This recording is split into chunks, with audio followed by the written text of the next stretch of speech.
आपकी class MWF में होगी भाई साहब। कब होगी? MWF मतलब क्या? Monday, Wednesday, Friday. टाइम क्या रहेगा सर? टाइम रहेगा शाम को 8 बजे यानी कि 8 PM। और यहाँ पे अगर वाई मेल हो गया तो फिर से वाई मेल होगा। अब अगर वाई मेल है तो वो किसी की पत्नी कैसे बन सकता है? समझ में आ गया? तो ये A2 पे ख़त्म हुआ ना, तो अगला वाला आपको कुछ ऐसा लाना होगा जो A2 से ही शुरू हो रहा हो। A2 A3 ये रिलेशन में होना चाहिए, मतलब ये दोनों एक जैसे हों। तो यहाँ पे मैंने क्या कहा था कि रिफ्लेक्सिविटी चेक करने के लिए आप y को भी x से रिप्लेस कर दो। मतलब आप क्या करो, है ना, y को x से रिप्लेस कर दो। y को x से रिप्लेस करके देखो, आपको तुरंत दिख जाएगा। हेलो हेलो हेलो, क्या हाल चाल? तो देखो यार, पिछला जो लेक्चर था उसमें हमने एक्सरसाइज 1.1 के बेसिक कॉन्सेप्ट को समझा था। मतलब इस एक्सरसाइज को करने के लिए, क्लास 12th की जो एक्सरसाइज है एनसीईआरटी की, इसको करने के लिए जो बेसिक कॉन्सेप्ट होंगे वो हमने सीख लिए थे। यहाँ पे हम देखने वाले हैं इस एक्सरसाइज का जो क्वेश्चन नंबर 1 है। अब आप ये मत बोलना कि सिर्फ एक ही क्वेश्चन करा रहा हूँ, क्यों? क्योंकि ये जो क्वेश्चन नंबर 1 है ना भाई, अपने आप में टोटल 9 क्वेश्चन के बराबर है, क्योंकि इसके पहले शुरू में 4 पार्ट हैं और जो 5वां पार्ट है उसमें फिर से 5 पार्ट हैं। तो मतलब ये एक क्वेश्चन ही समझाने में आपको, अगर मैं सारे पार्ट करा रहा हूँ तो 1 घंटा लग जाएगा, है ना। तो इसीलिए यहाँ पे सिर्फ ये क्वेश्चन करने वाला हूँ मैं इस लेक्चर में। लेकिन याद रहे आपको कि ये क्वेश्चन इतना ज़्यादा इंपॉर्टेंट है ना कि इस पूरे चैप्टर का बेस समझ लो ये क्वेश्चन है। क्योंकि अगर आपको ये क्वेश्चन समझ में आता है तो आपको ये समझ में आएगा कि अगर रिलेशन रिफ्लेक्सिव है या नहीं पूछा जा रहा है, सिमेट्रिक है या नहीं पूछा जा रहा है, ट्रांजिटिव है या नहीं पूछा जा रहा है, इक्विवेलेंस है या नहीं पूछा जा रहा है, तो आप किस तरह से क्वेश्चन को अप्रोच करोगे। और ये जो क्वेश्चन है ना, इसी तरह के क्वेश्चन आपसे एग्जाम में अक्सर आपको देखने को मिल जाएंगे इस चैप्टर से। तो शुरुआत करते हैं।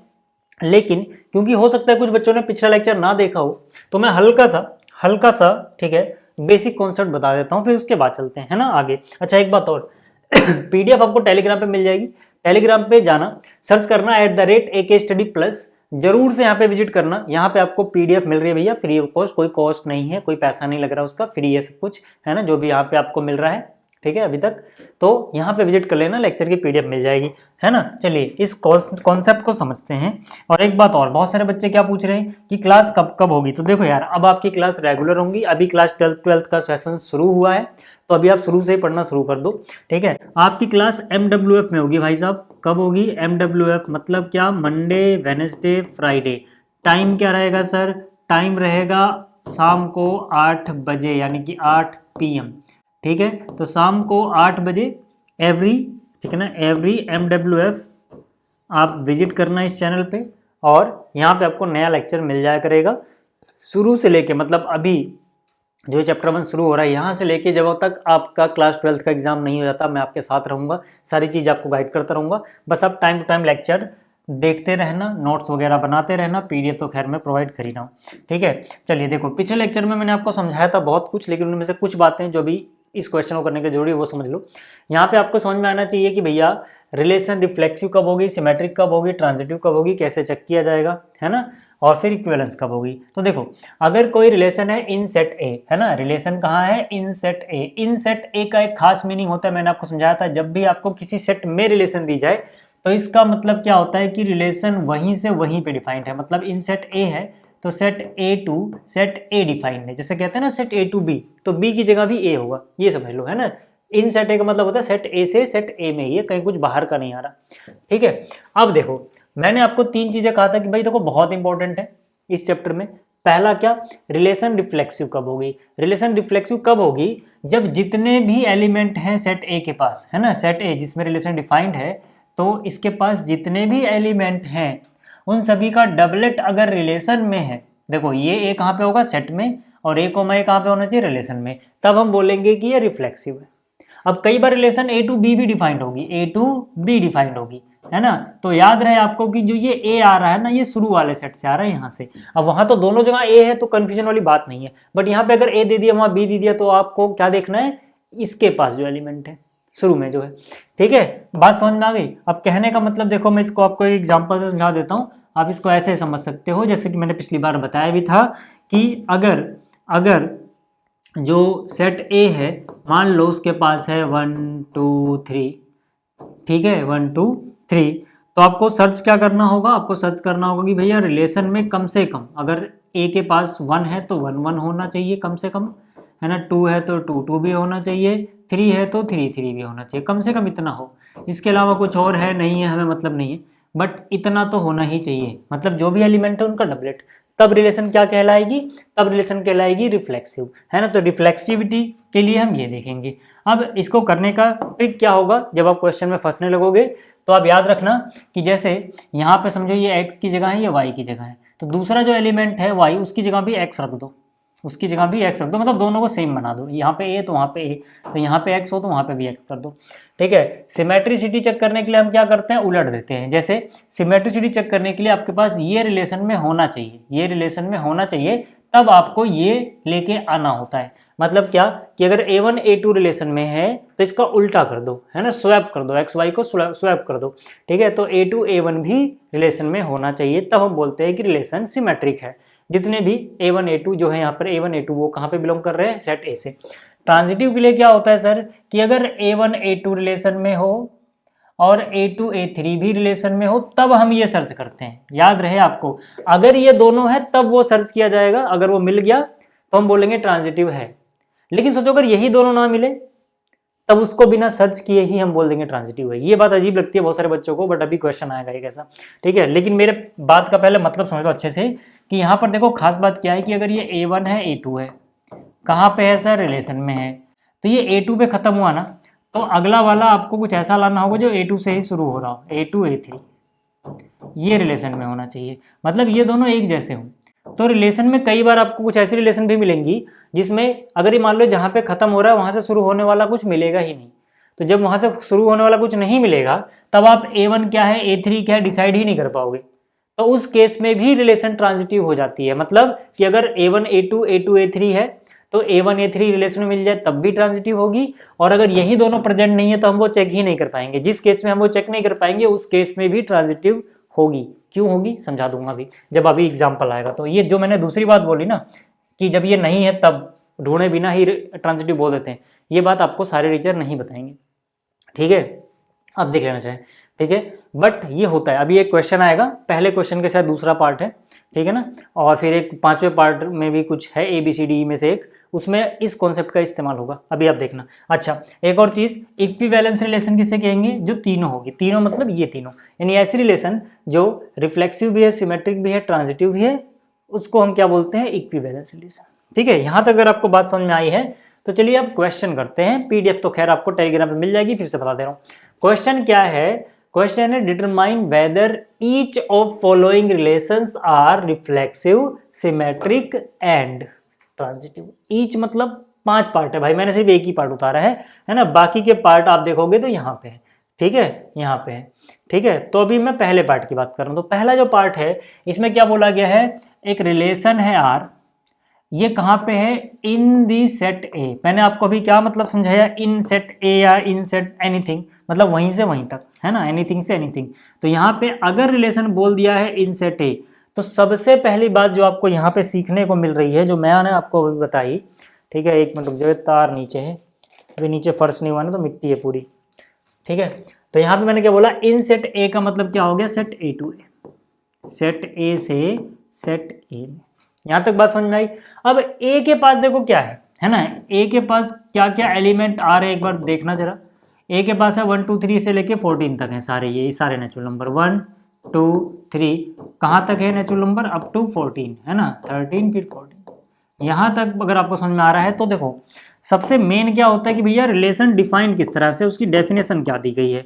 तो रिलेशन की डेफिनेशन क्या दी गई है यहाँ पे कि 2 एलिमेंट होंगे एक्स वाई। इसका देखो रिलेशन के अंदर एक्स वाई लिखने का मतलब समझ लो, इसका मीनिंग होता है कि x जो है वो रिलेटेड है y से, इसको ऐसे भी लिखते हैं, x रिलेटेड है y से, ठीक है। अब लेकिन x y से रिलेटेड किस तरह से होगा, जैसे आपके ही रिलेशन में कोई होगा तो हो सकता है आपके बुआ का लड़का हो, कोई चाचा का लड़का हो, कोई आपका सगा भाई हो, तो मतलब किस तरह से रिलेटेड है आप ये देखते हो ना।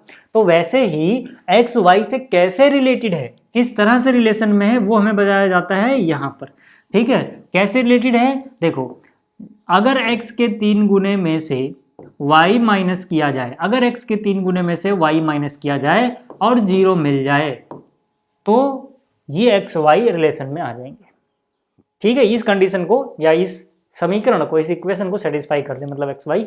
और यहाँ पर भी एक्स वाई कहाँ से आ रहे हैं सर, सेट ए से ही आ रहे हैं। ध्यान रहे कि एक्स कहाँ से आता है, इस पहले से, वाई कहाँ से आता है, इस दूसरे सेट से। परंतु अब यहाँ पे आप क्या कह सकते हो कि भैया दोनों ही तो ए है, इसका मतलब एक्स वाई ए को बिलोंग कर रहा है, याद रहे बात, ठीक है। अच्छा, अब मैं क्या बोलूँगा, मैं कहता हूँ कि चलो ठीक है यार, इसको टेबुलर फॉर्म में अगर हम लिखे तो क्या मिलेगा, है ना। इसको लिखने के लिए एक काम करो ना, देखो अगर मैं इसको थोड़ा सा जनरलाइज करूँ, है ना, जो अपने सबसे काम की चीज़ है ना भाई साहब, वो देखो ये है।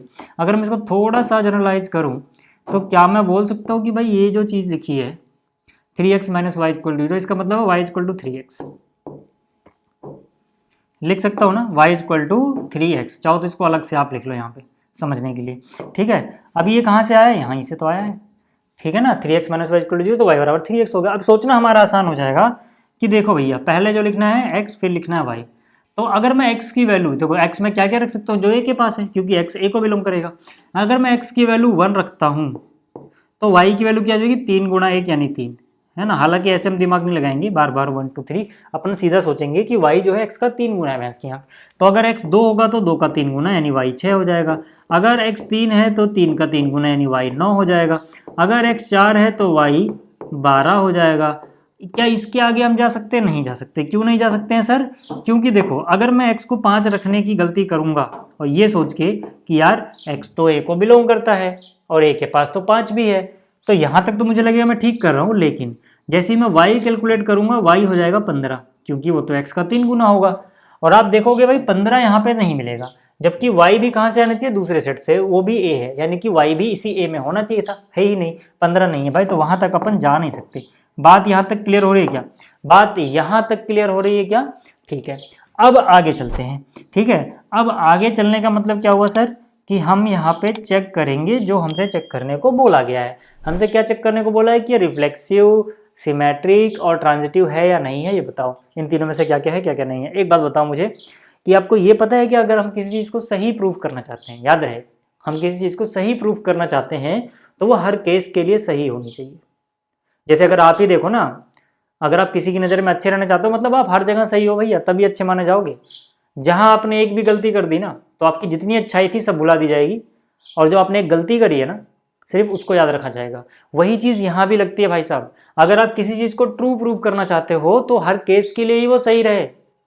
जहाँ एक केस भी मिल गया जिसमें वो चीज़ गड़बड़ दिख रही है तो हम बोलेंगे गलत। मतलब क्या कि अगर मैं इसे रिफ्लेक्सिव प्रूफ करना चाहता हूँ तो जितने भी केस हैं, 1 है तो 1 1 होना चाहिए, मतलब जितने भी एलिमेंट है, 2 है तो 2 2 होना चाहिए, 3 है तो 3 3 होना चाहिए, ऐसे करके सारे होने चाहिए। लेकिन अगर मैं ये गलत प्रूफ करना चाहूँ कि रिफ्लेक्सिव नहीं है तो बस एक उदाहरण काफ़ी होगा, है। इस फिलोसफी को याद रखना भैया, बहुत कम आएगी लाइफ में भी और यहाँ पर भी, ठीक है। दुनिया आपकी एक गलती से आपको गलत बोल देती है, भले आपने सारे काम अच्छे कर रखे हो, है ना। तो वही चीज़ यहाँ पे है भाई। यहाँ पर क्या है कि अगर गलत दिखाना तो एक उदाहरण दो और आगे बढ़ो। तो यहाँ पर देखो 1 ए के पास है क्या, मैं बोलूँगा 1 जो है वो बिलोंग करता है ए को, बट 1,1 तो रिलेशन में है ही नहीं। इसका मतलब है अब ना करने के लिए काफ़ी है, एक उदाहरण मिल गया ना, किसी की एक कमी मिल गई तो दुनिया क्या बोल देती है तुरंत उसको ना, तो ना बोल दो भाई इसको, ठीक है। हम क्या बोलेंगे, हम बोलेंगे नॉट रिफ्लेक्सिव, नॉट रिफ्लेक्सिव। अभी तो मैंने आपको समझाया था कि देखो भैया अगर कोई भी एलिमेंट ए के पास है तो उसका डबलेट होना चाहिए आर के पास। तो यहाँ पे मैं बोलूँगा कि मुझे 1 दिखाई दे रहा है, ए के पास है, बट इसका डबलेट 1 1 दिख रहा है क्या, कहीं 1 1 दिखा क्या कहीं आपको, नहीं दिखा ना, तो मतलब 1 1 नहीं है ना भाई, तो नॉट रिफ्लेक्सिव है, भैंस की आँख खत्म, ठीक है। ये हो गया रिफ्लेक्सिव चेक, ठीक है। रिफ्लेक्सिविटी हमने इसकी चेक कर दी, ठीक है। अब थोड़ा और आगे चल लेते हैं यार, है ना, थोड़ा और आगे चलते हैं और अब सिमेट्रिसिटी की भी बात कर लें क्या, लगे हाथ, ठीक है। कर क्या लें भाई, करनी पड़ेगी, घर की खेती थोड़ी है अपनी मर्जी चलाओगे, है ना, करनी ही पड़ेगी, बोली है तो यहाँ पे देखो अब इसके बाद अब मैं अगर बात करूँ सिमेट्रिसिटी की, है ना, वाइट कलर से ही करते हैं, ठीक है। सिमेट्री चेक करने के लिए क्या कि जो है उसका उल्टा भी होना चाहिए। तो देखो एक किसी को उठा लो, जैसे 1 3 है तो क्या इसका 3 1 है, नहीं, बस गलत बोलने के लिए एक उदाहरण काफ़ी है भाई, ठीक है। तो हम बोलेंगे एज 1,3 तो बिलोंग कर रहा है भाई रिलेशन में, है ना, जहाँ पर 1 और 3 दोनों ही कहाँ पे हों, ठीक है, दोनों ही वैसे ए को बिलोंग कर रहे हैं, दोनों सेट ए है। आप ये लिख लेना, अभी मेरे को जगह चाहिए थोड़ा तो मैं लिख नहीं रहा, ठीक है। बट इसका उल्टा 3,1 बिलोंग नहीं कर रहा है रिलेशन से। इसका क्या मतलब हुआ भाई, ये है इसकी मिरर इमेज नहीं है, उल्टा नहीं है ना। मतलब क्या, जैसे इसमें देखो मैंने क्या कहा, इसमें कहा x को y से रिप्लेस कर दो, जैसे यहाँ पे x 1 है तो y को भी 1 से रिप्लेस कर दो, तो 1 1 होना चाहिए। रिफ्लेक्सिविटी के लिए ये ट्रिक है, x को y को x से रिप्लेस करना। सिमेट्रिसिटी के लिए क्या होता है, x y को स्वैप कर देना, 1 3 की जगह 3 1 की जगह। नहीं मिल रहा तो नॉट सिमेट्रिक, बस नॉट सिमेट्रिक। बात समझ में आ रही है, नॉट सिमेट्रिक। देखो मैथ्स तो आपको आसान लगेगी भाई, जब भी मैं आपको मैथ्स पढ़ाऊंगा आपको मैथ्स आसान लगेगी, बस आपका ध्यान यहाँ होना चाहिए, मैं गारंटी दे रहा हूँ, मुझे इतना भरोसा है उस पर कि मैं चीज़ें समझा दूंगा, बस आपका ध्यान यहाँ होना चाहिए, ठीक है। 2016 से मैं मैथ्स पढ़ा रहा हूँ यूट्यूब पे, ठीक है, जो मेन चैनल है वहाँ पे, ठीक है। ये तो खैर अभी नया चैनल था, ठीक है, बट तो मुझे पता है कि भैया कैसे कैसे चीज़ों को समझाना है, बस आपका ध्यान यहाँ रहना चाहिए, ठीक है। ये बात समझ में आ गई। अब इसके बाद अगर हम बात करें ट्रांजिटिविटी की, तो वो कैसे चेक होगा, ध्यान से देखो। ट्रांजिटिविटी के लिए मैंने क्या बोला कि भैया अगर A1 A2 है, ध्यान से देखो, है ना, क्या बोला मैंने, A1 A2 है कहाँ पे, रिलेशन में, है ना। फिर अगर ये A2 है तो इसको A2 से शुरू करना है, यानी कि A2 A3 है, तब हमें क्या चेक करना है, A1 A3। तो मतलब ऐसा कुछ चाहिए जो यहाँ से शुरू और वहीं से खत्म, यहाँ पे 2 पे खत्म 2 से शुरू। तो जैसे ये 3 पे खत्म हो रहा है तो कोई 3 वाला ढूंढो, है ना। जैसे मैं कहूँगा 1,3 रिलेशन में है क्या, आप कहोगे हाँ। अब जैसे ये A2 पे था तो A2 से हुआ, तो ये 3 पे है ना, तो अगला वाला कोई ढूंढो जो 3 पे हो। एक एग्जाम्पल काफ़ी हो जाएगा गलत साबित करने। अब मैं दिखा देता हूँ, अगर ये एक एग्जाम्पल ना ढूंढता, ट्रू दिखाता तो सारे केस करने पड़ते, ये ट्रू है नहीं, वो आपको एक्सपीरियंस से दिख जाएगा, ठीक है। जैसे 1 3 है तो 3 से होने वाला 3 9 मिल गया आपको, 3 9 बिलोंग्स टू R, है ना। ये ऊपर वाली चीज़ मैं मिटा देता हूँ, वो समझाने के लिए था बस, कि ये 2 से हुआ तो वो 2 पे ही जाएगा, ठीक है। यहाँ तक बात समझ में आ रही है क्या, यहाँ तक बात समझ में आ रही है क्या, ठीक है। 1 मिनट रुको बस, ठीक है। देखो अब ये 3 पे ख़त्म तो ये 3 पे शुरू हो गया, तो शुरू का बचा 1 और 9, हम बोलेंगे बट 1,9 है क्या भाई रिलेशन में, नहीं है भाई, नहीं है तो नॉट ट्रांजिटिव। क्या है ये, ट्रांजिटिव नहीं है। बात समझ में आई, कितना आसान सा क्वेश्चन था। अगर आप, ठीक है, अगर आप धीरज रख के आराम आराम से चीज़ों को करते रहते हो तो ये चीज़ें कठिन नहीं है भाई। क्लास 12th मैथ्स कुछ भी नहीं है ऐसा जो आपको कठिन लग सके, अगर आप शुरू से अच्छे से पढ़ रहे हो। मैं सिर्फ इस चैप्टर की बात नहीं कर रहा, इस क्वेश्चन की बात नहीं कर रहा, क्लास 12th में जितने भी चैप्टर है, जितने भी कॉन्सेप्ट है, जितने भी क्वेश्चन है, सब आप आराम से कर सकते हो। क्लास 12th में आ गए हो, आपका दिमाग इतना विकसित है कि आप चीज़ों को कर सकते हो। दिक्कत कहाँ रहती है, एफर्ट्स की, ठीक है। आप भैया उतना, ठीक है, जोर ही नहीं लगा रहे हो ना इन क्वेश्चन को समझने के लिए, करने के लिए मेहनत ही नहीं कर रहे हो, बस वो गलती है आपकी, ठीक है। यहाँ तक बात समझ में आई, ठीक है, यहाँ तक बात समझ में आ गई। पहला स्क्रीनशॉट लेना तो ले लो, मैं सामने से जाता हूँ। अब बात करते हैं दूसरे पार्ट की, है ना। ये तो कॉन्सेप्ट समझाया था, ठीक है। ये रहा इसका दूसरा हिस्सा। दूसरा हिस्सा क्या कह रहा है, एक रिलेशन है इन सेट एन। अब आपको समझ में आ रहा होगा इन सेट एन कहने का क्या मतलब है। इन सेट एन कहने का मतलब है relation is from N to N, है ना। ये बात समझ में आ गई, relation is from set of natural number to set of natural numbers, ठीक है। आगे क्या कह रहा है, डिफाइंड है। डिफाइंड कैसे है, देखो रिलेशन की जो डेफिनेशन है भाई, है ना, मैं इसको थोड़ा सा यहीं लिखता हूँ यार ताकि जगह बनी रहे, ठीक है। रिलेशन की जो डेफिनेशन है भाई वो क्या है कि भाई इसमें अंदर x और y आएगा, है ना, x y से रिलेटेड होगा। ये कहने का मतलब है जहाँ पर y जो होना चाहिए वो x से 5 ज़्यादा हो, यानी कि y is equal to x plus 5। And एक बात और बोली गई है भाई साहब, x 4 से छोटा हो, x 4 से छोटा हो और नेचुरल नंबर है। फिर से मैं बता तो चलूँ आपको कि भैया x कहाँ से आता है, इस पहले सेट से, y कहाँ से आता है, इस दूसरे सेट से। मतलब दोनों ही सेट अगर नेचुरल नंबर के हैं तो x और y दोनों ही नेचुरल नंबर होने चाहिए, है ना। तो यार अब मुझे एक बात बताओ कि ये तो आसान हो गया सोचना। देखो भाई पहला x होगा दूसरा y, है ना। मेन क्या है अपना, ये भाई ये कंडीशन देख लो, ये और क्या है, ये सर x 4 से छोटा भी होना चाहिए। तो x 4 से छोटा कोई नेचुरल नंबर, x क्या है नेचुरल नंबर, 4 से छोटा नेचुरल नंबर 1, तो x की जगह 1 रख दो यार। x की जगह 1 रखोगे तो 1 और 5 6, यानी y 6 हो जाएगा। ऐसे भी कह सकते हो y 1 से 5 ज़्यादा, मतलब x की जगह 2 रखूँगा, 2 से 5 ज़्यादा 7 आएगा। x की जगह अगर मैं 3 रखूँगा तो y की जगह 8 आएगा। x की जगह मैं 4 रख नहीं सकता, क्यों, क्योंकि x 4 से छोटा नेचुरल नंबर है, 4 तो 4 के बराबर होता है, मतलब इससे आगे हम जा नहीं सकते। अब आपको समझ में आ गया होगा कि यार इसको सिमेट्रिक, रिफ्लेक्सिव, ट्रांजिटिव चेक करना कितना आसान है। पहले रिफ्लेक्सिव की बात करते हैं। हम क्या बोलेंगे, यार देखो डबलेट तो दिख नहीं रहा, जैसे यहाँ पे 1 है, क्या 1 का डबलेट है? नहीं है ना। इसको y को 1 से रिप्लेस करो, 1 1 बनेगा, 1 1 है क्या? नहीं। जब नहीं है तो ना बोलने के लिए एग्जाम्पल काफ़ी है। हम बोलेंगे as 1 belongs to set A नहीं है यहाँ पे, क्या है? क्या है? Natural number. 1 belongs to natural number but, भाई 1 तो नेचुरल नंबर में है बट 1,1 नहीं है। कहाँ पे नहीं है भाई? रिलेशन में नहीं है, ठीक है, रिलेशन में नहीं है। इसका मतलब कि जो रिलेशन है, रिलेशन इज नॉट रिफ्लेक्सिव। बात समझ में आ रही है क्या? रिलेशन इज नॉट रिफ्लेक्सिव, ठीक है। यहाँ तक क्लियर हो गया? यहाँ तक क्लियर हो गया। अच्छा, एक और बात बता दूं आपको, अगर आपका कोई छोटा भाई बहन क्लास 10th में है तो क्लास 10th के लिए, ठीक है ना, आप उसको आरएम बैच ज्वाइन करा सकते हो क्लास 10th साइंस के लिए, हिंदी मीडियम में, ठीक है। अगर आपके पास कोई भी है ऐसा जिसको साइंस की ज़रूरत है क्लास 10th की, ठीक है, तो आप एक स्टडी ऐप डाउनलोड करना, वहाँ पे आपको आरएम बैच मिल जाएगा, ठीक है। चलिए इसके बाद देखो, इसके बाद, ठीक है, अब हम क्या कर सकते हैं, अब हम क्या कर सकते हैं, ध्यान से देखना, सिमेट्रिसिटी चेक कर सकते हैं कि भाई है या नहीं है, ठीक है, ये सिमेट्रिक है या नहीं है, यहाँ पे कर रहा हूँ मैं, ठीक है। सिमेट्रिसिटी के लिए मैंने क्या कहा, उल्टा होना चाहिए। जैसे यहाँ पे ही लिख लो यार 1 6 है लेकिन 6 1 है क्या? नहीं, तो साफ साफ दिख रहा है सिमेट्रिक नहीं है। हम बोलेंगे कि भैया यहाँ पर 1,6 रिलेशन में है, 1,6 रिलेशन में है, बट इसका उल्टा यानी कि 6,1 तो नहीं दिख रहा ना। अब ना बोलने के लिए एक एग्जाम्पल काफ़ी है। इसका मतलब क्या हुआ? इसका मतलब relation is not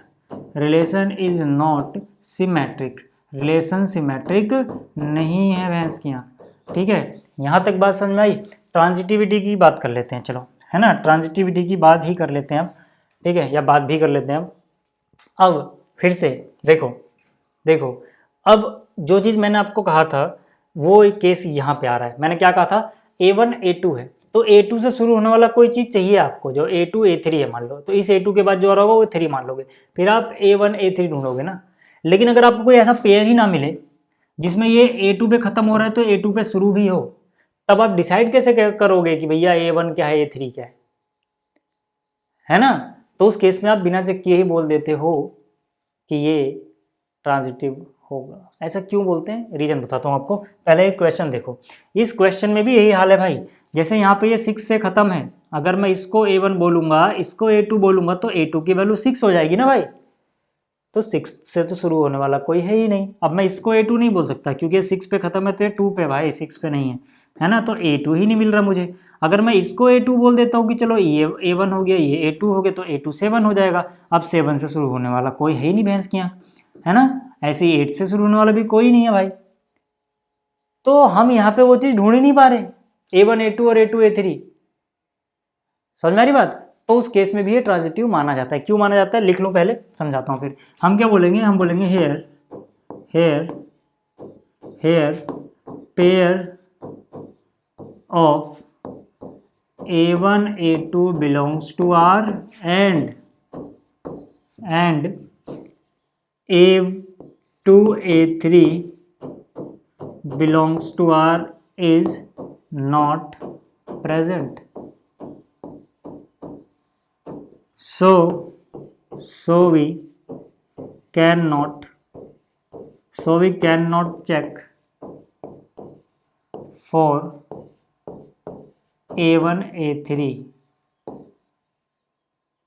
is present or not.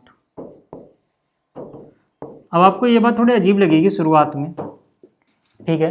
देखो मैं आपको एक नियम बताता हूँ, ठीक है। अब ये नियम मैं आपको रियल लाइफ से भी बताऊंगा कि रियल लाइफ में भी हम ऐसी चीज़ें मान लेते हैं, ठीक है। देखो, अगर आप किसी चीज़ को, ध्यान सुनना, अगर आप किसी चीज़ को गलत साबित नहीं कर पाओ लेकिन उस चीज़ को सही साबित भी ना कर पाओ, मतलब आपके सामने कोई ऐसा मुद्दा आ गया जो ना तो आप गलत साबित कर पा रहे हो ना ही आप सही साबित कर पा रहे हो, तो मजबूरी में नियम ये है कि इसको सही मानना पड़ता है।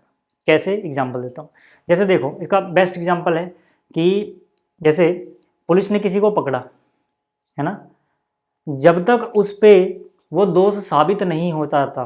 अब उसने वो चीज़ करी है हरकत या नहीं करी है, उसने वो जुर्म किया है या नहीं किया है, वो एक अलग बात है। लेकिन अब पुलिस साबित नहीं कर पाई है कि उस पर वो जुर्म था, और ये भी साबित अभी तक नहीं हो पाया कि ये निर्दोष भी है, बीच में चीज़ फंसी हुई है, तब तक भी अदालत उसको क्या मानती है, उसको निर्दोष ही माना जाता है। उसको फिर आप ये नहीं कह सकते कि उसने जुर्म किया है जब तक साबित नहीं हो जाता।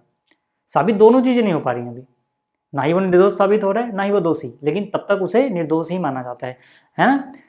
ऐसे ही आपने एक चीज़ और सुनी होगी, पैरेलल लाइन इन्फिनिटी पे जाके मिलती है, पैरेलल लाइन इन्फिनिटी पे जाके मिलती है। असलियत में आप सोचो कि पैरेलल लाइन तो कहीं मिलेंगी ही नहीं, पैरेलल लाइन तो कहीं मिलेंगी ही नहीं, लेकिन हम क्या बोल लेते हैं कि भाई पैरेलल लाइन इन्फिनिटी पे जाके मिलती है। आपने रे डायग्राम बनाया होगा ना क्लास 10 साइंस में, है ना, तो यहाँ से आप देख रहे थे ना कि भाई पैरेलल रेस इन्फिनिटी पे कहीं मिलती होंगी तो इन्फिनिटी पे इमेज बनेगी, याद आ रहा है वाला केस।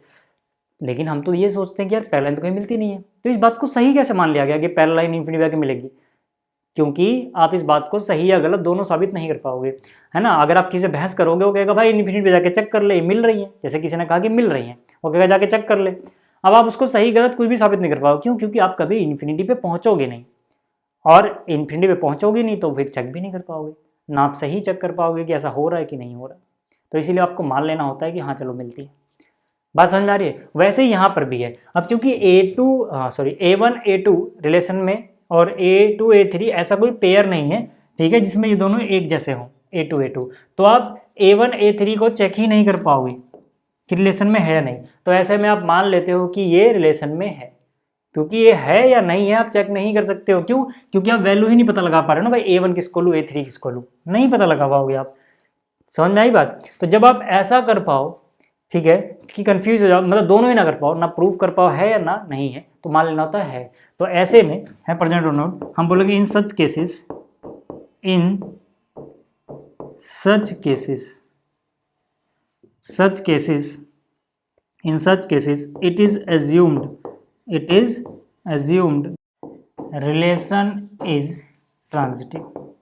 ठीक है, अगर आप इसको थोड़ा अच्छे से लिखना चाहो तो ऐसे कह सकते हो कि एज्यूम कर लिया जाता है कि A1 A3 है, मौजूद है, क्योंकि हम वो है या नहीं है कर नहीं पा रहे। तो मतलब रिजल्ट तो फाइनली यही निकलेगा ना, अगर वो है तो ये ट्रांजिटिव है, रीजन वही आएगा सर। अब ये मत कहना ये तो हमने एज्यूम किया है, मतलब कि ये मानना पड़ता है हमें।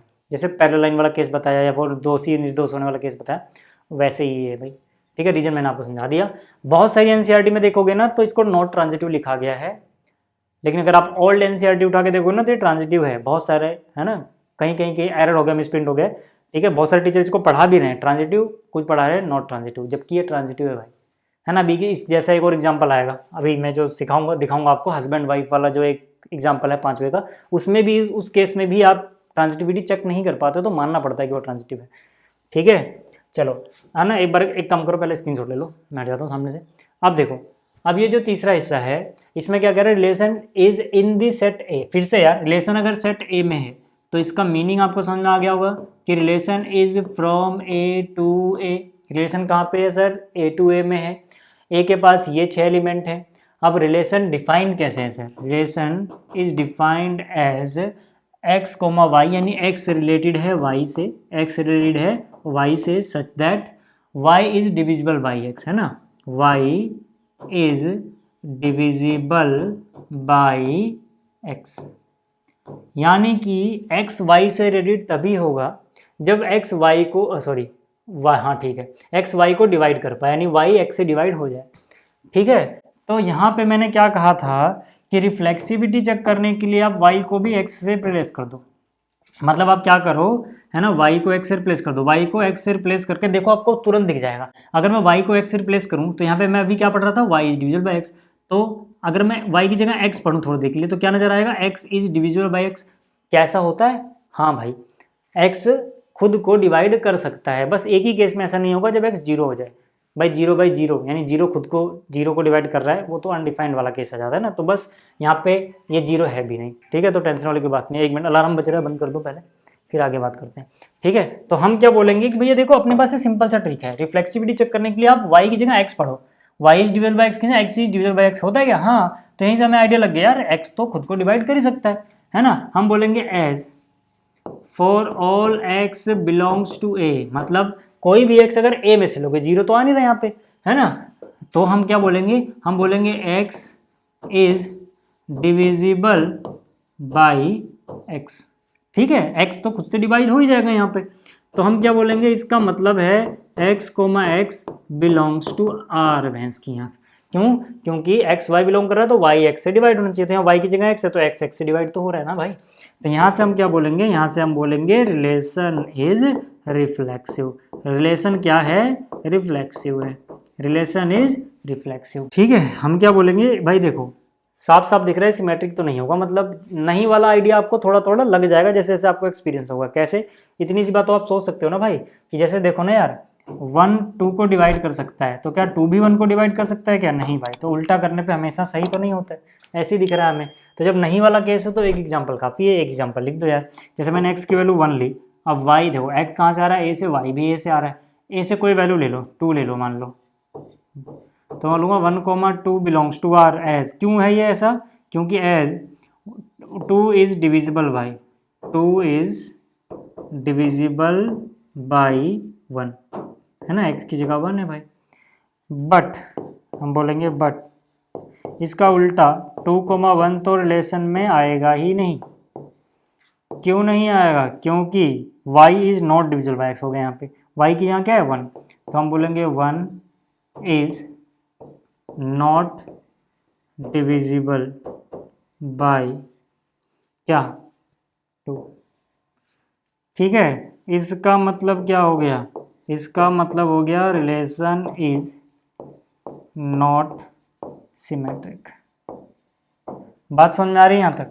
ठीक है, अब ट्रांजिटिविटी चेक करते हैं भाई, ट्रांजिटिविटी चेक करते हैं, है ना। इसके बाद आपको यहाँ पे देखना है।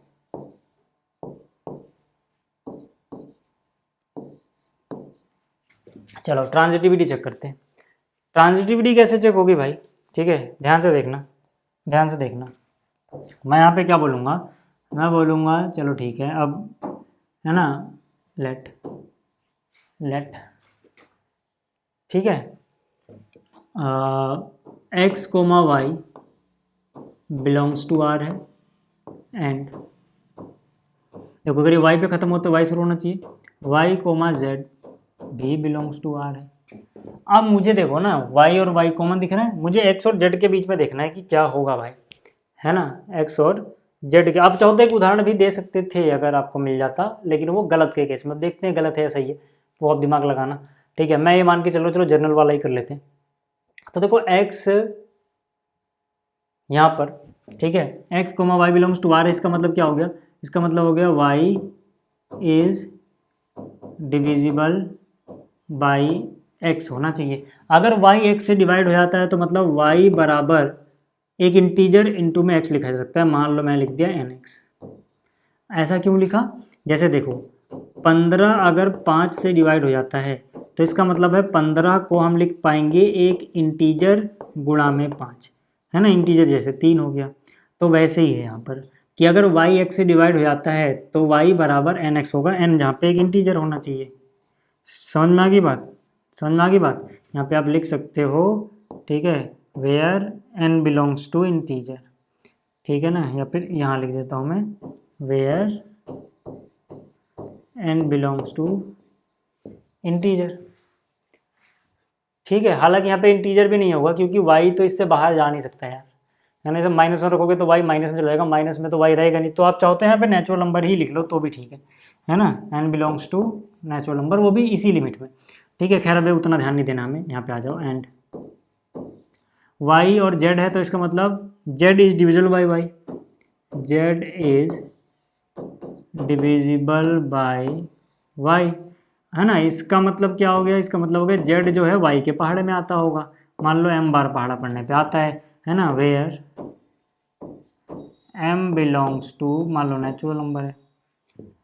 ठीक है, अब जरा हमें रिश्ता किस में देखना है, x और z में देखते हैं भाई। तो देखो z बराबर क्या है, my, यानी z बराबर क्या हो जाएगा, m इंटू वाई की जगह क्या आ जाएगा, nx। तो यानी कि z बराबर क्या हो जाएगा, mn इंटू एक्स। अब mn को एक तीसरा इंटीजर मान लो, p मान लिया, है ना, फिर से या नेचुरल नंबर मान लो यार, है ना। तो देखो ना, x का पहाड़ा p बार पढ़ने पे जेड आता है। जैसे 15 को हम 3 गुणे 5 लिखते हैं ना भाई, तो मतलब 5 का पहाड़ा 3 बार पढ़ने में 15 आता है, यानी 15 5 से डिवाइड हो जाएगा। तो वही चीज़ वहाँ पर भी है यार, ठीक है। एक्स का पहाड़ा किसी इंटीजर पर पढ़ने पे जेड आता है, मतलब जेड एक्स से डिवाइड हो जाता है ना। इसका क्या मतलब, बस आपको इतना जनरलाइज करना आना चाहिए। इसका मतलब जेड इज, यानी कि एक एग्जांपल से काम नहीं चलता भाई, ये तो सारे केस में ट्रू है। Z is divisible by x, है ना। जेड अगर डिविजिबल हो गया एक्स से, इसका मतलब क्या होगा, इसका मतलब होगा x z belongs to relation, यानी कि रिलेशन इज ट्रांजिटिव। ठीक है भाई, ये लिख लेना, ठीक है। स्क्रीनशॉट ले लो, हल्का सा ऊपर कर देता हूँ, ठीक है। क्लियर होगी बात, ये था इसका तीसरा पार्ट। अब स्क्रीनशॉट ले लिया होगा। चौथे पार्ट की बात करते हैं। चौथे पार्ट में क्या कह रहा है, relation R is in the set Z of all integers, ठीक है। तो रिलेशन आर है, ये इंटीजर्स के सेट में है, मतलब from integer to integer defined है। आगे हमसे कह रहे हैं रिलेशन इस तरह से डिफाइंड है ना। रिलेशन डिफाइंड किस तरह से, आर इज इक्वल टू, है ना, x is related to y such that x minus y is an integer, ठीक है। ये एक इंटीजर है भाई, है ना। अब मुझे एक बात बताओ, मैं चेक करना चाहता हूँ पहले reflexivity.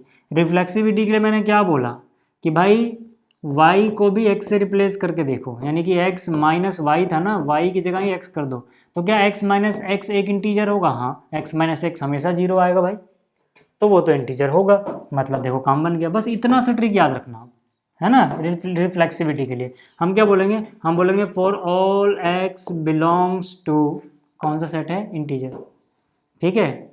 x minus x is equal to zero which is also an integer, ठीक है। जीरो भी क्या है, एक इंटीजर है भाई। मैं यहाँ पे एन इंटीजर किसको बोल रहा हूँ, x माइनस एक्स की जो वैल्यू आ रही है। अब देखो, अगर x में से y घटा के इंटीजर आता है तो x कोमा वाई रिलेशन में लिखा जा सकता है। तो x में से x घटा के जीरो आ रहा है, तो मतलब x comma x belongs to relation लिखा जा सकता है। जैसे इतना हुआ, हम बोलेंगे रिलेशन इज रिफ्लेक्सिव। रिलेशन क्या हो गई, रिलेशन हो गई रिफ्लेक्सिव। यहाँ तक बात समझ में आई क्या, रिलेशन क्या हो गई, रिलेशन हो गई रिफ्लेक्सिव, ठीक है। अच्छा, सिमेट्रिसिटी की बात कर लें। अब सिमेट्रिसिटी की बात करते हैं, ठीक है। सिमेट्रिसिटी की बात किस तरह से की जाएगी, जरा ध्यान से देखना। मैं यहाँ पे बोलूँगा let x comma y belongs to R है, x comma y belongs to R है। अब मुझे एक बात बताओ, एक्स कोमा वाई कब बिलोंग करेगा, है ना, वैन, इसका मतलब हो जाएगा कि भाई एक्स माइनस वाई जो है इज एन इंटीजर, ये एक इंटीजर आया होगा भैंस की आँख। तो मान लेते हैं ना भाई कि एक्स माइनस वाई को इंटीजर मान लो एम है ना, जहाँ पर M belongs to Z, M को इंटीजर है, ठीक है। तो इसका उल्टा चाहिए मुझे, तो इसका उल्टा क्या, माइनस से गुणा कर दो, यानी कि वाई माइनस एक्स बन जाएगा। तो ये हो जाएगा माइनस एम, ये भी एन इंटीजर है। मुझे एक बात बताओ ना, अगर एम इंटीजर है तो माइनस एम भी इंटीजर ही होगा ना भाई, ठीक है। तो मतलब ये रिलेशन में बिलोंग कर गया वाई कोमा एक्स।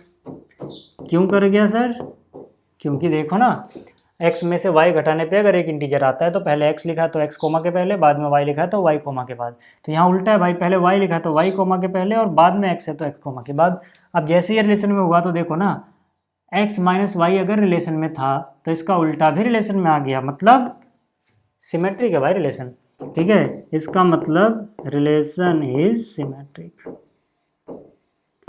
यहाँ तक अगर आपको बात समझ में आई है तो ज़रा आगे चलते हैं और ट्रांजिटिविटी चेक करते हैं। ट्रांजिटिविटी के लिए अपन क्या करेंगे, ठीक है, हम यहाँ पे क्या बोलेंगे, ध्यान से देखना। हम बोल देते हैं ठीक है यार, let x comma y belongs to relation and y comma Z belongs to relation. अच्छा, कब हो रहा है, जब ये एक्स हो गया, वाई हो गया, जेड हो गया, बिलोंग्स टू जेड है भाई, क्योंकि relation Z to Z defined है, ठीक है। अच्छा, x comma x minus y relation में है, इसका मतलब क्या है कि एक्स माइनस वाई, ठीक है, is an integer and y z relation में है, इसका मतलब क्या, y minus z is an integer. चलो मान लेते हैं कि भाई x माइनस वाई एक इंटीजर है, मान लो m माना था ना हमने अभी पहले, तो m है, एंड है ना, m तो हम बता चुके हैं क्या है क्वेश्चन में कि भाई m एक इंटीजर है, लिख चुके हैं, ठीक है। तो यहाँ पे लिखना पड़ेगा इसको बस, एंड y माइनस जेड ये भी एक इंटीजर है, तो मान लेते हैं ये n है, जहाँ पर n भी क्या है, एक इंटीजर है भाई, है ना, जो इंटीजर था वो मैंने मान लिया। अब जरा दोनों को ऐड कर दो, ये हो गई इक्वेशन 1, ये हो गई इक्वेशन 2, जरा ऐड करो, आपको मिल जाएगा डिजायर्ड रिजल्ट। 1 और 2 को ऐड करा हमने, तो यहाँ से क्या हो गया, x minus y is equal to M, और वहाँ से क्या हो गया, y minus z is equal to N. दोनों को अगर मैंने ऐड किया, दोनों को अगर मैंने ऐड किया तो क्या मिल गया मुझे, x minus z is equal to M plus N. M plus N भी इंटीजर है भाई, ये भी क्या है, एक इंटीजर है, कौन, m प्लस एन, ठीक है। m प्लस एन भी एक इंटीजर होगा, क्योंकि दो इंटीजर को जोड़ के इंटीजर आता है। इसका मतलब x कोमा जेड भी रिलेशन में बिलोंग करता है, इसका मतलब रिलेशन जो है वो ट्रांजिटिव है, रिलेशन इज ट्रांजिटिव। क्लियर होगी बात, रिलेशन इज ट्रांजिटिव, है ना। स्क्रीनशॉट लेना तो पहले आप इसका स्क्रीनशॉट लेना और फिर आप इसका स्क्रीनशॉट लेना। अब बात कर लेते हैं पांचवें पार्ट की।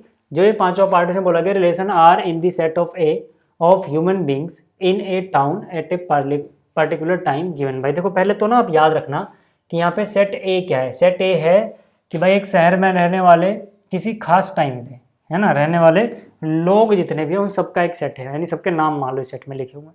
और ये सारी relation set A to A defined होगी, ये सारी relation from set A to A defined होगी। मैं मेंशन नहीं करूंगा आगे कि ए क्या है, यहीं पर बता दिया मैंने, मैं सीधा ए टू ए लिखूंगा रिलेशन, ठीक है। ये सारा, ये पांचों पार्ट करना है, तो पार्ट ए से शुरू करते हैं। पार्ट ए मतलब ये वाला, ठीक है। देखो जो इसका पहला हिस्सा है ना, इसमें क्या है कि एक्स वाई से रिलेटेड होगा, है ना। रिलेशन में क्या रहा है, एक्स कोमा वाई, मतलब एक्स वाई से रिलेटेड होगा। कब, जब x and y work at the same place, ठीक है। तो यहां पर देखो रिलेशन याद रहे आपको, सेट ए में है। रिलेशन कहाँ पे है, रिलेशन है इन दी सेट ए, मतलब फ्रॉम ए टू ए। और सेट ए क्या है वो आपको मैं समझा चुका हूँ अभी थोड़ी देर पहले, कि जितने भी ह्यूमन रहते हैं किसी पर्टिकुलर टाइम पे, किसी पर्टिकुलर टाउन में, ठीक है। अब यहाँ पर देखो रिलेशन क्या है, फर्स्ट पार्ट की अगर मैं बात करूँ, पार्ट ए की, रिलेशन में है एक्स वाई से रिलेटेड है ना। कब, जब x and y work at same place,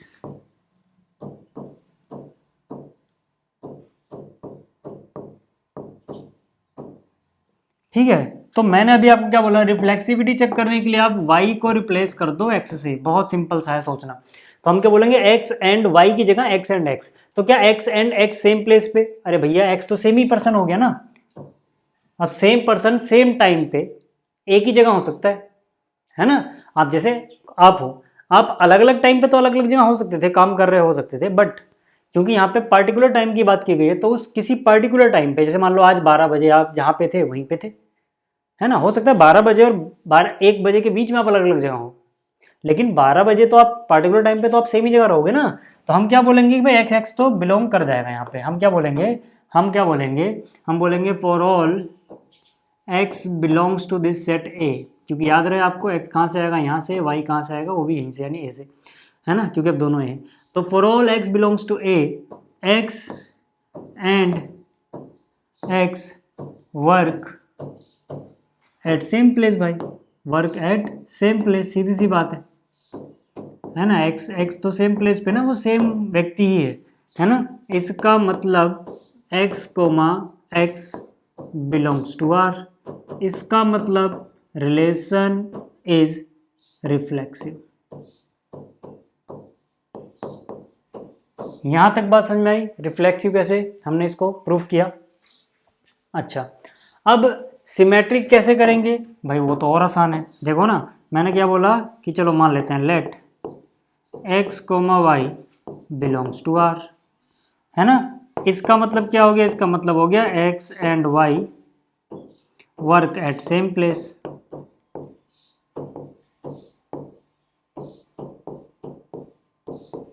है ना, क्योंकि ये रिलेशन में तभी बिलोंग कर सकता है जब ये कंडीशन सेटिस्फाई रही हो। तो इसका मतलब अगर एक्स वाई सेम प्लेस पे हैं तो अगर मैं वाई का नाम पहले लूँ एक्स का नाम बाद में लूँ तो कोई फ़र्क पड़ेगा क्या? नहीं पड़ेगा भाई, है ना, सेम टाइम की बात हो रही है। तो इसका मतलब वाई कोमा एक्स भी रिलेशन में बिलोंग करता है ना। अगर ऐसा है तो इसका मतलब है रिलेशन इज सिमेट्रिक हो गई भाई। बात समझ आ रही है यहाँ तक? Relation is symmetric. अब ट्रांजिटिविटी चेक करेंगे कैसे वो देखो एक बार, है ना।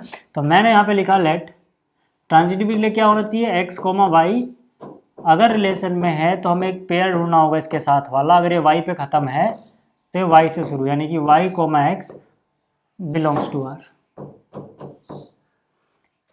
ठीक है, यहाँ पे एक्स वाई जेड जो भी है, ठीक है, एक्स वाई जेड है, ठीक है, एक्स वाई जेड है ना, ये जो भी है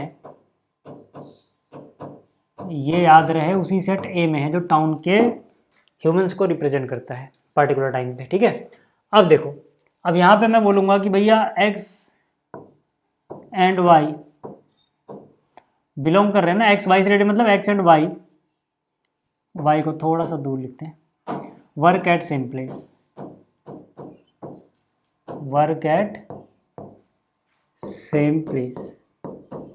इसका मतलब क्या हुआ ये, तो इसका मतलब क्या हुआ y और z, या इसका मतलब है y and z work at same place. अब इसका मतलब क्या हुआ, देखो x जहाँ पे काम कर रहा है y वहीं पे काम कर रहा है, और जहाँ पे y काम कर रहा है वहीं पे z काम कर रहा है, मतलब तीनों एक ही जगह तो काम कर रहे हैं यार। तो मतलब x और z भी सेम जगह पे काम करेंगे। इसका मतलब x and z work at same place. अब जैसे इतना हुआ हम बोलेंगे एक्स जेड जो है ये तो रिलेट हो गए आपस में, यानी x comma Z belongs to R. अब जैसे इतना हुआ हम बोलेंगे relation is transitive, relation is transitive.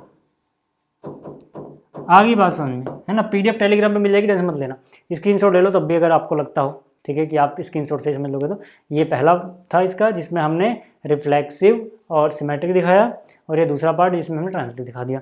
अगला जो क्वेश्चन इसमें क्या है, एक्स वाई से रिलेटेड होगा कब, जब x and y live in the same locality, है ना, सेम टाइम पे है। तो ये तो सेम एज पार्ट ए हो गया यार, उसमें वर्क कर रहे थे इसमें रह रहे, क्या फर्क पड़ना है, लॉजिक एक जैसे लगेंगे। तो same as part A, fifth का पार्ट ए है ना, तो ये खुद से कर लेना यार, तो हो जाएगा, डू योरसेल्फ, है ना भाई। बिल्कुल वैसा ही है, बिल्कुल वैसा ही है जैसा पार्ट ए था भाई, है ना। वहाँ पे क्या था कि भैया सेम प्लेस पे रहते हैं, सेम प्लेस पे रहते हैं, वो सॉरी वर्क करते हैं। यहाँ पे क्या है, सेम लोकेलिटी में रहते हैं बस, ठीक है, ये आप कर लेना। अगला वाला देखो, है ना, पार्ट सी की बात करता हूँ। पार्ट सी में क्या है, फिर से पहली बात याद रहे कि relation A to A defined है। अब देखो वो हिस्सा कट गया पीछे, है ना, वो ऊपर लिखा था क्वेश्चन, बस वो सबके लिए था, मतलब सारे ए टू ए ही है ये सारे, ठीक है। रिलेशन क्या है, रिलेशन क्या है भाई कि भाई एक्स रिलेटेड होगा वाई से कब, जब x is exactly 7 centimetre taller than y. समझ में आ गई बात? और इसी चीज़ को मैं शॉर्ट फॉर्म में ऐसे भी लिख सकता हूँ, देखो ध्यान से देखना, एक्स वाई से रिलेटेड होगा वैन, देखो एक्स जो है वो 7 सेंटीमीटर बड़ा है वाई से, इसका मतलब क्या है, x is equal to y plus 7, x is equal to y plus 7। क्यों? क्योंकि कह रहे हैं x is exactly 7 centimetre taller than y. अगर आप सिंपली सोचो ना कि एक नंबर है, मान लो मेरे पास 5, ठीक है, और एक नंबर है मेरे पास 12, 5 से एग्जैक्टली 7 ज़्यादा है, तो मतलब इसको ऐसे ही तो लिख सकते हो आप इक्वेशन में, 12 अगर 5 से 7 ज़्यादा है तो इसका कॉमन सेंस ये बनता है कि इसको हम लिख सकते हैं 12 बराबर 5 प्लस 7। तो ऐसे यहाँ पे क्या कह रहे हैं, x is exactly 7 centimetre taller than y, x जो है वाई से 7 सेंटीमीटर बड़ा है, तो मैं लिख सकता हूँ x is equal to y plus 7। बस सीधी सी बात है। और वैसे भी आप क्लास 12th में हो यार, है ना, अंडे बच्चे तो हो नहीं, बिल्कुल छोटे से, कि आपको इतनी सी चीज़ समझ में ना आए, ठीक है। तो इतना लंबा, ठीक है, लिखने में टाइम वेस्ट करने से अच्छा है कि हम इसको ऐसे शॉर्ट में लिख दें भाई, ठीक है, एक्स कोमा वाई, ठीक है, x is equal to y plus 7, यानी x is exactly 7 centimetre taller than y, ठीक है। अब जरा ध्यान से देखना, अब मैं क्या बोलूंगा कि यार अगर मुझे रिफ्लेक्सिविटी चेक करनी है तो मुझे y को x से रिप्लेस करना पड़ेगा। तो क्या कभी ये चीज़ सही हो पाएगी क्या? y को अगर मैं x से रिप्लेस कर दूं कि मतलब x खुद से ही 7 सेंटीमीटर बड़ा आ रहा हो, ऐसा हो पाएगा क्या भाई? नहीं हो पाएगा ना, सीधा सीधा दिख रहा है ना। तो हम बोलेंगे भैया कोई भी x आप ले लो यहाँ से जो a को बिलोंग करता हो, है ना। x खुद से ही तो बड़ा नहीं हो सकता, x cannot be taller than itself। मैं 7 सेंटीमीटर की बातें नहीं करता, मैं कह रहा हूँ कुछ भी नहीं हो सकता, कितना भी बड़ा नहीं हो सकता, एग्जैक्टली बराबर ही होना पड़ेगा x को x के, है ना, इट सेल्फ। क्लियर हो गई बात? तो इसका मतलब क्या है, क्योंकि x बड़ा खुद से ही नहीं हो सकता तो x, x कभी भी बिलोंग नहीं करेगा भैया रिलेशन में। और अगर ये x, x रिलेशन में बिलोंग नहीं कर रहा है तो इसका सीधा से मीनिंग हो जाएगा कि यार जो रिलेशन है वो रिफ्लेक्सिव नहीं है, रिलेशन इज नॉट रिफ्लेक्सिव। ठीक है, relation is not reflexive, relation कभी भी रिफ्लेक्सिव नहीं हो सकती है। यहां तक बात समझ में अगर आपको आ रही है तो अब जरा आगे चलते हैं और बात करते हैं सिमेट्रिसिटी की, कि क्या ये सिमेट्रिक होगा क्या ये सिमेट्रिक हो गया? चलो चेक कर लेते हैं। ठीक है, मैंने कहा कि चलो ठीक है, मान लिया कि एक्स वाई रिलेशन में है, इसका मतलब क्या हुआ? इसका मतलब हो गया, इसका मतलब सीधा सीधा चाहे तो आप ये लिखो चाहे ये लिख दो, है ना। इसका मतलब हो गया कि भैया x, चलो मैं इसमें ही लिख देता हूँ यार, शायद आपको ऐसे ज़्यादा समझ में आए।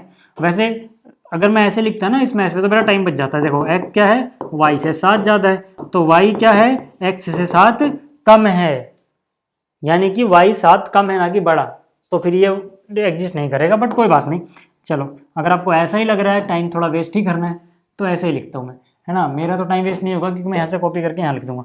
इसका मतलब है x is exactly 7 centimetre taller then y, है ना। इसका मतलब क्या हो गया, y is exactly 7 centimetre less than x होगा भाई, है ना। लेस या शॉर्टर देन x लिखना चाहिए वैसे, है ना। लेस देन x लिख दिया चलो मैंने अब, है ना। शॉर्टर लिख देता हूँ, ठीक है, शॉर्टर, ठीक है, देन x। इसका मतलब क्या हुआ कि भैया उल्टा तो बिलोंग नहीं करेगा,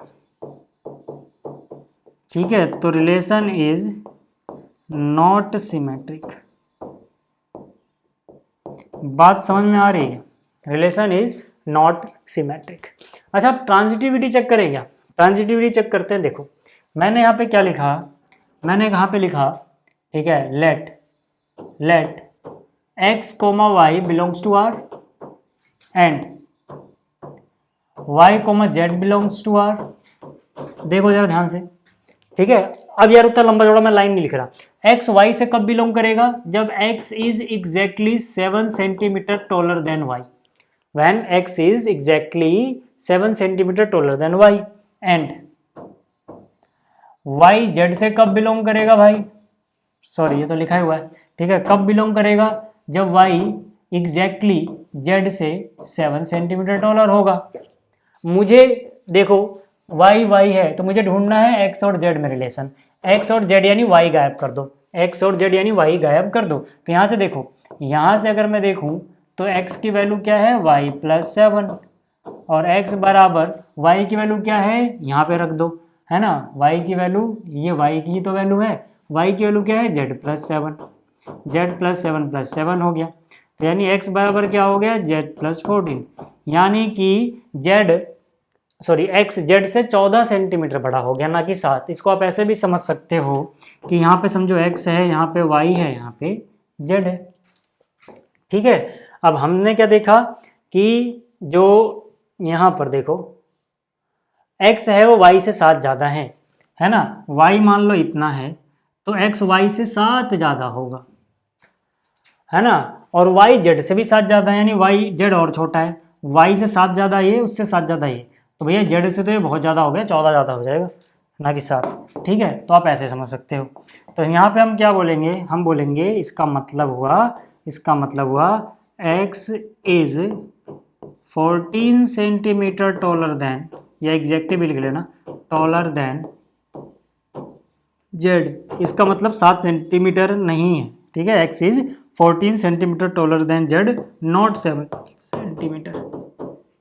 इसका मतलब क्या कि एक्स जेड बिलोंग नहीं करेगा भाई, एक्स जेड बिलोंग नहीं करेगा रिलेशन में। इसका मतलब रिलेशन जो होगी वो ट्रांजिटिव नहीं होगी, रिलेशन इज नॉट ट्रांजिटिव। यहाँ तक क्लियर हो रहा है, रिलेशन इज नॉट ट्रांजिटिव। ठीक है, ये बात क्लियर हो गई अगर, तो इसका डी पार्ट देखो, डी पार्ट है ना सबसे इंपॉर्टेंट हिस्सा है। ठीक है, अभी आप देखना। ठीक है, डी पार्ट में क्या कह रहा है, डी पार्ट में क्या कह रहा है, एक्स कोमा वाई है, x is wife of y. ठीक है, अब यहाँ पर देखो, यहाँ पर देखो, ठीक है, रिलेशन फिर से उसी टाउन में डिफाइंड है, यानी सेट ऑफ ह्यूमंस जो उस टाउन के है उससे वहीं पे। ठीक है, अब यहाँ पे आ जाओ, रिलेशन में क्या क्या आएगा देखो, x से रिलेटेड होगा y से, x रिलेटेड होगा y से, सच दैट कब होगा, when x is wife of y, when x is wife of y। ठीक है, तो देखो यार ये कितना आसानी से हो जाएगा। ठीक है, यहाँ पे क्या बोल रहा है, x is wife of y अगर होगा तभी x y से रिलेटेड होगा। रिफ्लेक्सिव चेक करने के लिए मैंने आपको सिंपल सा एक ट्रिक बताया कि भाई y को x से रिप्लेस कर दो, है ना। अगर मैं y की जगह x पढ़ने लगूँ तो क्या x वाइफ ऑफ x हो सकता है कभी? भाई कोई खुद की वाइफ या खुद का वाइफ कैसे हो सकता है, नहीं हो सकता ना।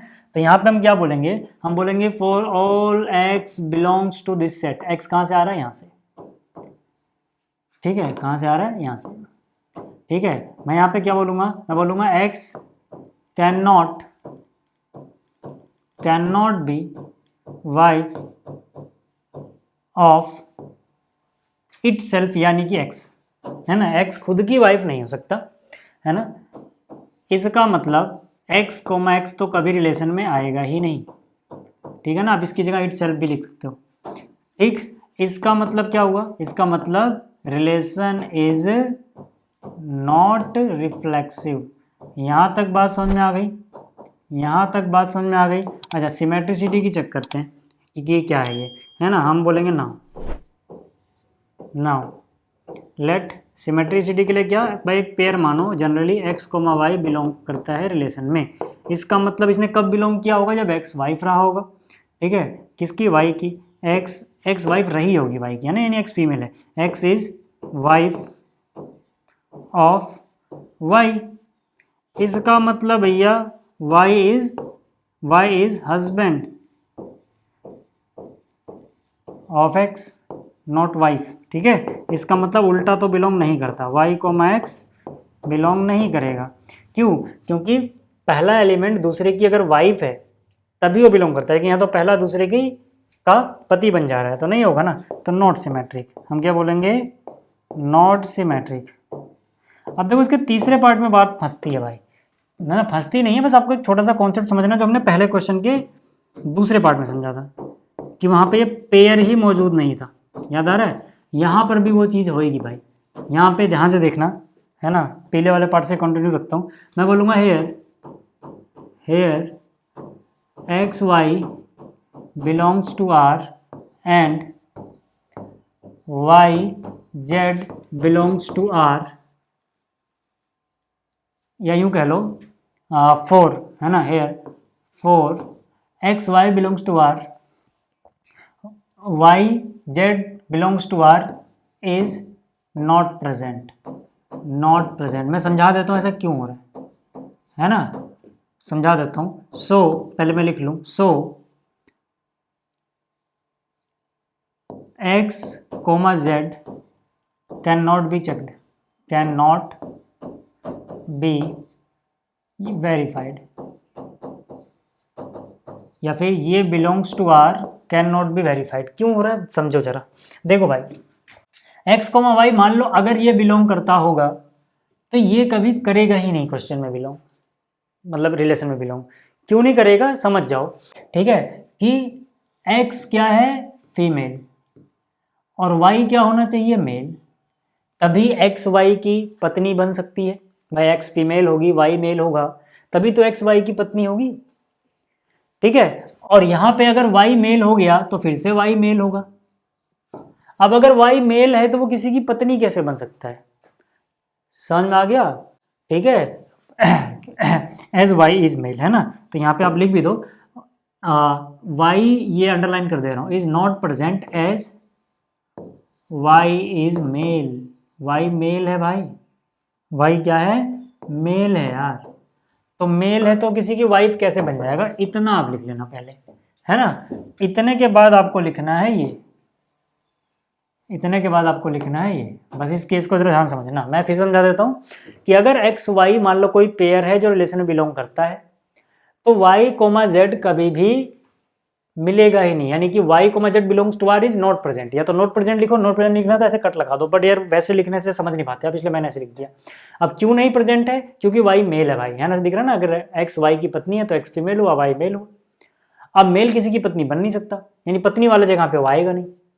कोमा के पहले जो भी लिख रहे हैं एक्स, अगर पहले लिख रहे हैं एक्स क्या है, वाइफ, यानी एक्स फीमेल होनी चाहिए, ऐसा हो नहीं पा रहा।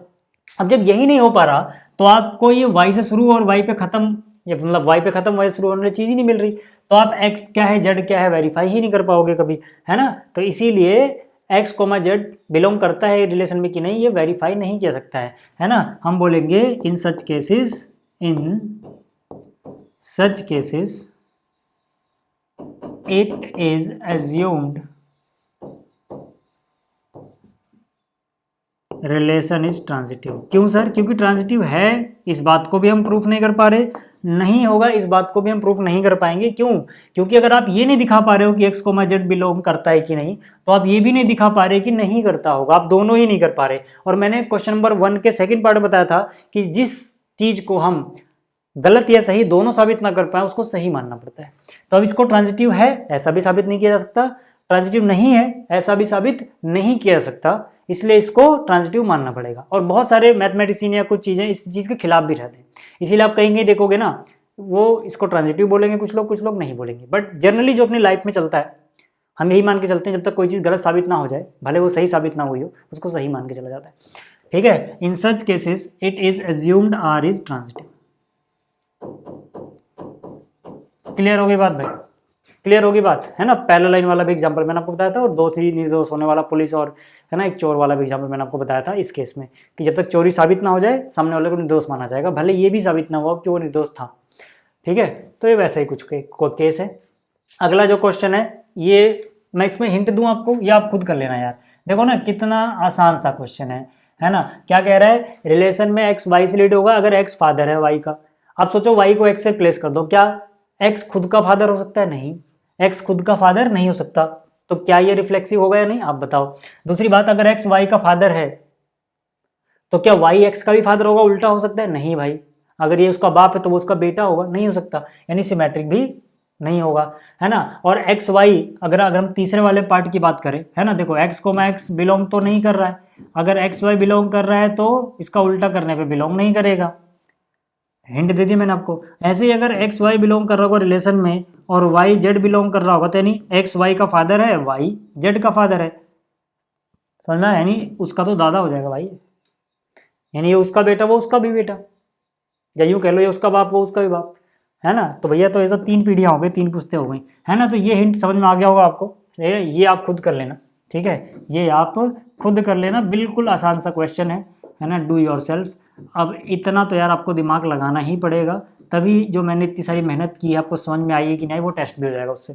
ठीक है, PDF टेलीग्राम पे मिल जाएगी, फिर से बोल रहा हूँ यार, MWF में आना आप लोग, है ना, क्लास रेगुलर चलेंगे, यहाँ पे टेंशन मत लेना।